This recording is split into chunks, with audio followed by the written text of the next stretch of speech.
sure the next 250 years is just as bright, if not brighter, than the last. So thank you, sir. Brooke. Thank you. And this money would not be possible without tariffs. The tariffs are taking in, hundreds of billions of dollars, and we're giving some up to the farmers because they were mistreated by other countries for, I don't know, maybe right reasons, maybe wrong reasons. They weren't. They were trying to show us something, and it's really worked out really well. But because of the tariffs, this is possible. The other thing I'd like to add before going to Scott, and I think it's very important, we're going to also give the tractor companies, John Deere and all of the companies that make the equipment, we're going to take off a lot of the environmental restrictions that they have on machinery. It's ridiculous. I know because I buy a lot of that machinery for different things. We have a lot of big clubs with, hundreds, thousands of acres. And I buy a lot of stuff, and you buy it, it's got so much equipment on it for the environmental, it doesn't do anything, except it makes the equipment much more expensive and much more complicated to work, and it's not as good as the old days. And we're going to take a lot of that nonsense off of the equipment, which is going to reduce, and we're going to do it, and we're going to say you're going to reduce the prices. We're not going to do it and they're not going to reduce. They're going to have to reduce their prices because farming equipment has gotten too expensive. And a lot of the reason is because they put these environmental excesses on the equipment, which don't do a damn thing except make it complicated, make it impractical. And you really have to be, in many cases, you need about 185 IQ to turn on a lawnmower now. So we're going to take that off, that crap off that they put on Biden mostly.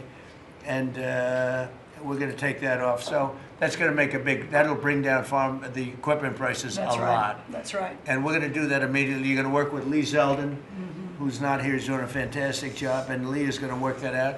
And that would be most of it. It's crazy. The machines, they're always under repair because they're so complicated that you can't fix them. The old days you used to fix it yourself. Now you can't do that. You have to be a PhD from, let's say, MIT. Okay, so we're going to get that done. Scott, please go ahead. Good. Thank you, Mr. President. Thank you to the farmers to join us today.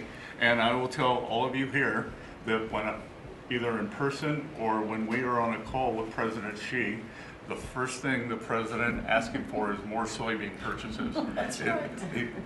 We don't talk about geopolitics. We don't talk about trade. It's about soybean purchases. We don't even say hello. We immediately start. Soybean. We start with the soybean, please. Could you do a little? It's always could you do a little more? So, and I think President Xi has heard President Trump.